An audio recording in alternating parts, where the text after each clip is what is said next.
Hello friends, Radhe Radhe, जय श्री कृष्ण। कैसे हैं आप सब? उम्मीद करती हूँ आप सब ठीक होंगे, स्वस्थ हों। हम भी ठीक हैं, स्वस्थ हैं। सो आइए आज बात करते हैं ऐसे टॉपिक पर जो कई लोगों को सुनने में अच्छा नहीं लगेगा कि ऐसे क्यों बोला हमारे लिए। मैं किसी एक को पकड़ के कोई बात नहीं कर रही हूँ, जो आजकल मैं देख रही हूँ मैं उसके बारे में बात करूँगी सिर्फ।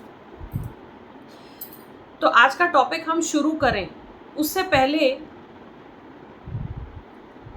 कमेंट्स द्वारा मुझे बताइएगा कि आप में से कितने लोग ऐसे हैं जो मानते हैं कि वाकई में भगवान हैं और समय आने पर वो हमें अपने चमत्कार दिखाते हैं।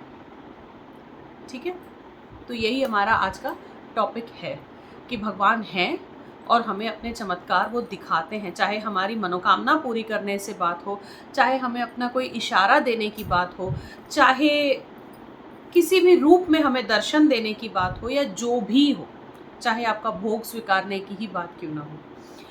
तो कितने लोग ये मानते हैं कि भगवान हैं, हमारे साथ हैं, हमारे साथ रहते हैं, हमारे साथ खाते हैं, हमारी खुशी में खुश होते हैं, हमारे दुख में हमारे साथ दुखी होते हैं, हर प्रकार से हमारे साथ हमारे भगवान हैं और अपने चमत्कार दिखाते हैं, अपने होने का, अपने वजूद का, अपने होने का एहसास कराते हैं। बहुत लोगों ने मेरी ही तरह, बहुत लोगों ने जैसे हम लोग आजकल रील्स देखते हैं या कोई वीडियोस देखते हैं या कुछ भी हम पोस्ट्स देखते हैं, तो बहुत से लोग ऐसे होते हैं जो अपने भगवानों का, जो भी उनके साथ घटनाएं घटती हैं, उनका है ना बहुत ज़्यादा बखान करने लगते हैं। आपके हिसाब से क्या वो सही है? बहुत छोटी छोटी सी चीज़ें होती हैं लेकिन उनको इतना ज़्यादा उसका बखान कर देते हैं, इतना ज़्यादा उस चीज़ को वायरल कर देते हैं ना, कि कई लोगों को तो लगता है अरे मैं इतनी सेवा करता हूँ, भगवान मुझे तो कभी ऐसे चमत्कार नहीं दिखाते, भगवान मुझे तो कभी ऐसे दर्शन नहीं देते। और एक की देखा देखी में बहुत सारे लोग वो चीज़ करने लगते हैं, दिखाने के लिए, करने लगते हैं, जो कि गलत है। कई बार आप लोगों ने भी देखा होगा कि लोग वीडियोस डालते हैं कि मेरे लड्डू गोपाल जो हैं वो दूध पी रहे हैं, पानी पी रहे हैं, भोग स्वीकार कर रहे हैं। बहुत अच्छी बात है, बहुत अच्छी बात है कि आपकी सेवा से आपके घर के प्रभु आप पे रीझ गए हैं, आपकी सेवा से वो इतने खुश हैं कि आपको उन्होंने दर्शन दिए, आपको उन्होंने अपनी बाल लीला आपके साथ करी। जब ये चीज़ हुई है तो इसे गुप्त रखिए। गुप्त रखना है, इसलिए रखना है कि दोबारा से कभी अगर आपको वो बाल लीला उनकी देखने का अवसर मिले, तो अवसर मिले नहीं, अवसर अवश्य मिलेगा ही मिलेगा, क्योंकि जब आप बोल बोल के बताने लगते हैं ना, आप वो सब व्यर्थ कर देते हैं। मतलब कोई तो ऐसी चीज़ होगी आपकी सेवा में, कोई तो आपका ऐसा भाव होगा उस सेवा में कि भगवान, हमारे श्री हरि विष्णु जी के अवतार श्री कृष्ण, श्री लड्डू गोपाल जो उनके बाल अवतार हैं, वो आप पर रीझ गए, आप पर, आपकी सेवा से वो इतने खुश हुए, आपकी सेवा से इतने प्रसन्न हुए कि वो आप पर रीझ गए और वो खुद को नहीं रोक पाए अपनी एक छोटी सी लीला आपको दिखाने से। वो लीला सिर्फ आपके लिए है, आपके दर्शन के लिए है। वो दुनिया में वीडियो बना के उसका बखान मत कीजिए, वरना ये लीला कभी दोबारा आपके साथ होगी नहीं। कितना ही बुलाते रह जाइएगा भगवान को, कितना ही मनाते रह जाइएगा, वो नहीं होगी। क्योंकि भगवान भी सेवा के नहीं, आपके भाव के, आपके शुद्ध भाव के भूखे हैं। भगवान जी के पास कोई कमी नहीं है, ना खाने पीने की कमी है, ना भक्तों की कमी है, कुछ भी कमी नहीं है। बस आप, भगवान सबसे ज़्यादा अगर कुछ भूखे हैं ना, तो वो सिर्फ और सिर्फ अपने भक्त के शुद्ध परिशुद्ध भाव के भूखे हैं। तो ये चीज़ों का कभी हमें बखान नहीं करना चाहिए, कभी बैठ के ना ऐसे लोगों में दिखाना नहीं चाहिए, कभी वायरल नहीं करना चाहिए कि अरे मेरे बाबू ने जो है दूध पी लिया, मेरे बाबू ने जो है भोग स्वीकार कर लिया, ऐसा कर लिया। जबकि आप घर में भोग भी देते हैं भगवानों को, तो वो भोग, जब वो दृष्टि भोग भी देते हैं ना, तो खुद भी मत रहिए सामने, क्योंकि भगवान जी को भी जिस तरीके से हमें एक प्राइवेसी चाहिए, उसी तरीके से भगवान जी को भी एकांत अच्छा लगता है। हर समय उन पे नज़रें गड़ा के कोई बैठा रहे, हर समय भोग लगा के देख रहे हैं, अरे भगवान कितना खा रहे हैं, अरे भगवान ने खाया कि नहीं खाया। आपको अच्छा लगता है ना एकांत में बैठ के शांति से तसल्ली से खाना खाना, उसी तरीके से भगवान जी को भी भोग लेना अच्छा लगता है। इसलिए जब भी आप भोग लगाते हैं, कुछ भी करते हैं, कोई भी आपकी चीज़ है, भोग को भगवान जी के सामने रख के, हाथ जोड़ के, आंखें बंद करके उन्हें विनम्र भाव से उन्हें पुकारो कि हे प्रभु, आपको मैंने भोग जो दिया है, भोग अर्पण किया है, कृपया करके उसे स्वीकार कीजिए और वहाँ से चले जाइए बाहर। अपने मंदिर का अगर पट है तो थोड़ी देर के लिए पट को पूरा बंद नहीं कर देना, मगर इस तरीके से कर दीजिए कि किसी की नज़र ना पड़े उसमें। और दूसरा, अगर पर्दे हैं तो 2 मिनट के लिए पर्दे लगा दीजिए। आपने मंदिरों में भी देखा होगा, जब भगवान जी को भोग दिया जाता है तो लोगों को वो चीज़ दिखाई नहीं जाती। भगवान जी को भोग एकांत में दिया जाता है। पंडित जी भी जो होते हैं वो पर्दे से बाहर आ जाते हैं भोग रख के। सो इसी तरीके से हमें भी घर में भोग लगाना चाहिए। मंदिर के पास से थोड़ी देर के लिए दूर हो जाइए। ज़्यादा से ज़्यादा ये नहीं कि भोग सुबह रख दिया तो शाम तक रखा ही हुआ है, वो भी नहीं करना है हमें। भोग रखा है तो 10 मिनट में अब भोग वहाँ से हटा लीजिए और उसके बाद भगवान जी का भोग किया हुआ जो भी खाना है उसे आप अपने घर के खाने में मिला लीजिए। अगर आपको लगता है कि सब लोग वो चीज़ नहीं खाएंगे और उन चीज़ों का अनादर होगा, तो कोई भी एक जन को वो पूरी की पूरी थाली उनकी थाली में परोस के अलग से दे दीजिए। प्रसाद रूपी आप अपने मुंह में थोड़ा सा कुछ डाल लीजिए, लेकिन वो भोग जो है वो हमारे लिए प्रसाद है और उसका अनादर किसी भी तरीके से नहीं होना चाहिए। एक चीज़ ये और है कि भोग का अनादर कभी भी नहीं होना चाहिए। सो पहली बात तो ये रही कि अगर कोई बाल लीला आपके साथ हो रही है तो उसका बखान मत कीजिए।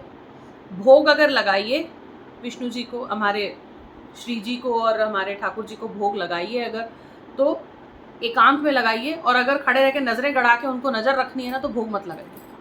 भगवान जी भूखे नहीं हैं, हम कोई नहीं होते उन्हें खिलाने वाले, हम कोई नहीं हैं, वो हमें खिला रहे हैं, वो संसार चला रहे हैं। ये तो हमारा भाव है कि हम लड्डू गोपाल को अपना लाला मानते हैं, इसीलिए हम उन्हें भोग लगाते हैं। लेकिन भोग उन्हें एकांत में, जैसे बच्चे होते हैं ना, एक रम के एकदम बैठ के जैसे खाते हैं पेट भर के मज़े से, टीवी देखते हुए, खेलते हुए, इस तरीके से भोग उन्हें ग्रहण करने दीजिए। तीसरी बात, भगवान के आगे जब भी आप भोग रखें, बहुत लोगों को मैंने बोलते हुए सुना है, शायद कभी कभार कहीं आपने भी सुना होगा, देखा होगा, लोग भगवान को ना भोग लगाते हैं और ऐसे कहते हैं, जो रूखा सूखा हमें दिया वही हम तुम्हें चढ़ा रहे हैं। रूखा सूखा नहीं दिया है भगवान ने आपको, हाथ पैर सलामत दिए हैं, काम कर सकते हो, अच्छे से अच्छा भोग खिला सकते हो, अच्छे से अच्छा खुद भी खा सकते हो। सो नहीं, हमेशा जब भी भोग लगाइए, भोग लगाते समय हाथ जोड़ के ईश्वर को कोटि कोटि धन्यवाद कीजिए कि ये आप ही की कृपा है जिसकी वजह से मैं आपको भोग लगा पा रहा हूँ या पा रही हूँ। आप ही की कृपा है कि मेरा घर धन धान्य से भरपूर है। आप ही की कृपा से, आप ही के हेल्प से, जैसे बोलते हैं ना, आप ही के हेल्प से मैं ये चीज़ कर पा रही हूँ आपके लिए। अगर आपका साथ ना होता तो मेरे लिए शायद ये मुमकिन ना होता। हर चीज़ में भगवान को मिलाना शुरू कीजिए कि नहीं, भगवान जो भी है मेरे घर में, प्रभु जो भी है, सब आप ही की कृपा से है।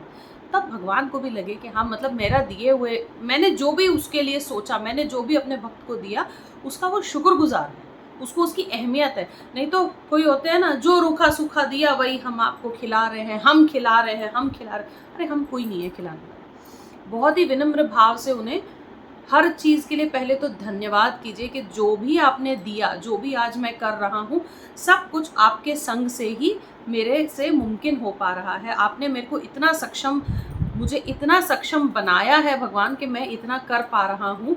तो इतनी भी शक्ति मुझे देना कि मेरे से नीचे अगर कोई है और जिसकी सेवा मैं कर सकूँ, जिसकी मदद मैं कर सकूँ, उतनी शक्ति मुझे देना कि मैं किसी की मदद भी कर सकूँ।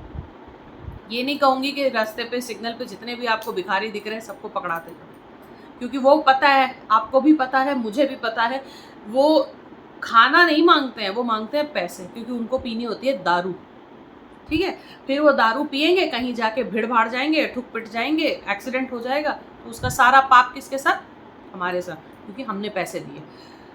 सो वो भी नहीं करना है। लेकिन हाँ, जो ज़रूरतमंद है उसकी मदद ज़रूर कीजिए। जो दिख रहा है वाकई ज़रूरतमंद है, इसको ज़रूरत है, तो भगवान जी के आगे आग्रह करके कि भगवान आपने मुझे इतना सक्षम बनाया, तो मेरी इतनी भी विनती सुनना कि मैं किसी ज़रूरतमंद के काम आ सकूं। ठीक है, मतलब आपका एक वो प्योरिटी होनी चाहिए कि किसी ज़रूरतमंद के आप एक सही तरीके से काम आ सको। तो भगवान जी को हर चीज़ में धन्यवाद करना सीखो। जो भी दिया मेरे लिए आपने अच्छा ही किया, मुझे अच्छे से अच्छा आपने दिया है हर चीज़ में। चाहे आपको लगता हो ना कि नहीं यार, वो चाहे मेरी बहन है, चाहे मेरी घर का कोई भी है या मेरी फ्रेंड है, उसके पास चीज़ें मुझसे अच्छी हैं, नहीं, लेकिन मेरे लिए जो अच्छा था मेरे भगवान ने मुझे वो दिया है, जितना मैं डिज़र्व करता हूँ। जैसे होता है ना कि हम पढ़ाई तो पूरी करते हैं एग्ज़ाम के समय, लेकिन जितना हमारे नसीब में जितने मार्क्स होते हैं ना, उतने का ही हम लिख पाते हैं। चाहे हमारे पास टाइम बहुत ज़्यादा हो, बहुत कम हो, या कभी भूल जाते हैं, फिर याद आता है इसका आंसर तो ये था। सो उसी तरीके से जितना हम डिज़र्व करते हैं उतना हमें मिलता ही है। हमारे हक का, हमारे नसीब का कहीं नहीं जाता। जो नसीब में यहाँ भगवान ने लिख दिया वो आपको मिलेगा ही मिलेगा, चाहे आज मिले, कल मिले, 2 साल बाद मिले, वो मिलेगा। और हर चीज़ में जब आपके साथ कुछ अच्छा हो, जब कुछ बुरा हो, कुछ भी हो जाए ना, तो बस भगवान के आगे जाके, अपने घर के ठाकुर जी के आगे जाके बस यही बोलिए कि इसमें भी कोई भलाई होगी, तभी मेरे साथ ये चीज़ हुई है, या तभी मेरे साथ ये चीज़ घटी है। एक्सीडेंट भी होता है ना, कई बार क्या होता है, एक्सीडेंट होता है, मामूली सी खरोंच आ जाती है और हम लेके बैठ जाते हैं, हे भगवान ये हमारे साथ क्यों हुआ। तो ये उसमें भी कुछ भलाई ये है कि आज अगर एक्सीडेंट हुआ, पलट के गिर गए, एक खरोंच लगी, हो सकता है इससे बड़ी कोई चीज़ हो सकती थी जिससे भगवान जी ने पहले ही बचा लिया, बस एक खरोंच दे दी कि नहीं, अलर्ट हो जाओ। सो इस तरीके से भगवान अपने चमत्कार और अपने इशारे, अपनी बातें हम तक पहुंचाते हैं, बट हम समझ नहीं पाते हैं। हम भगवानों को कोसने लग जाते हैं, मेरे साथ क्यों हुआ, हाय मेरे घर में क्यों चोरी हो गई, हाय मेरे घर में क्यों ये हो गया, हाय मेरे घर में ऐसा क्यों हो गया। लेकिन ठीक है, ज़रूरी है। अगर बुरा वक्त नहीं दिखाएंगे तो अच्छे वक्त की कीमत कोई भी नहीं करना जानेगा। इसलिए अच्छे बुरे वक्त के लिए भी भगवान जी को ये कहो कि, अपने घर के ठाकुर जी को ये कहो कि कान्हा आपकी रज़ा में मैं राज़ी हूँ, जो मेरे लिए अच्छा होगा आप मेरे साथ हमेशा अच्छा ही करोगे, और जो मेरे हित में होगा वही करोगे। भोग लगाते समय में भी भगवान को साथ रख के ही हम बात करेंगे कि मेरे को आपने बहुत अच्छे से अच्छा दिया है, जो मैं इतना कर पा रहा हूँ।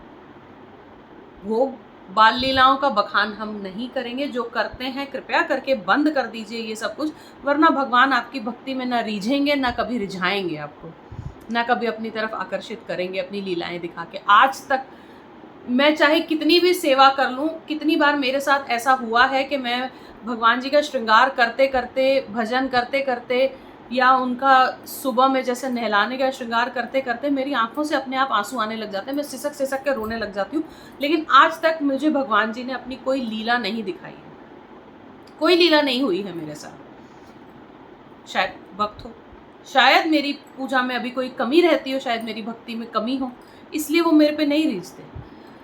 सो इसलिए अगर आप पे रीझे हैं, आप पे वो उतने भावुक हुए हैं आपके लिए कि बाल लीलाएं आपके साथ करते हैं, अपनी लीला दिखाते हैं, अपने होने का एहसास आपको दिखाते हैं, दिलाते हैं, तो उसे अपने तक रखिए। और जब भी पॉसिबल हो, जब भी आपको लगे कि थोड़ा सा हाथ खुला है, पैसे खर्च सकते हैं, अपने घर के ठाकुर जी को, या लड्डू गोपाल को, किशोरी जी को, या हमारी श्री जी को चांदी की पायल घुंघरुओं वाली बना के पहना देना। और साथ ही में पहनाते समय ये कह देना कि जब भी आप हमारी खुशी से, जब भी आप हमारी सेवा से प्रसन्न हो, जब भी हम पर रीझें, बस एक बार इन पायल की धुन मेरे कानों में आए, बहुत सही हो जाएगा घर। हमेशा अपने घर को बोलते ना कि भगवान जी से हमेशा कहो कि हमारा घर जहाँ पर भी है, पर इसको एक वृंदावन धाम जान के यहाँ पधारो भगवान। इस तरीके से बोल के उनके पैरों में पायल पहनाओ, और मानना मेरी बात, पायल की धुन सुनाई देती, ऐसा लगेगा कि वाकई घर में श्री जी और हमारे ठाकुर जी का भ्रमण हो रहा है, हमारे आस पास ही है वो। बखान नहीं कर रही हूँ, लेकिन ये चीज़ मेरे साथ होती है। मैंने उनको चांदी की पायल पहनाई हुई है, घुंघरू थोड़े से ही डलवाए थे क्योंकि जगह बहुत कम थी, और कभी ना कभी वो चीज़ मुझे कानों में सुनाई देती। सो ये चीज़ मैंने आप लोगों को इसलिए बताई है कि आप लोग मेरी फैमिली हैं, इसकी मैंने कोई रील बना के वायरल नहीं कर रही हूँ, बस एक छोटी सी चीज़ मैंने आपको बताई है। ये चीज़ें कीजिए, चीज़ों को गुप्त रखना सीखिए, भगवान की लीलाएं और भगवान की प्रसन्नता, उनका एहसास, उनके पास होने का एहसास खुद ही सब कुछ सामने आएगा। सो आज के लिए इतना ही। जिनको बुरा लगा हो, कान पकड़ के सॉरी, मैं किसी की भावनाओं को जो है हर्ट नहीं करना चाहती हूँ, लेकिन भगवान की लीलाओं को, भगवान की जो आपके प्रति प्रेम है उसको अपने तक रखिए, दुनिया में मत बताइए, वरना वो प्रेम कहीं ना कहीं उसको नज़र लग जाएगी। ठीक है, सो आज के लिए इतना ही, अगले वीडियो में जल्दी मिलूंगी। राधे राधे।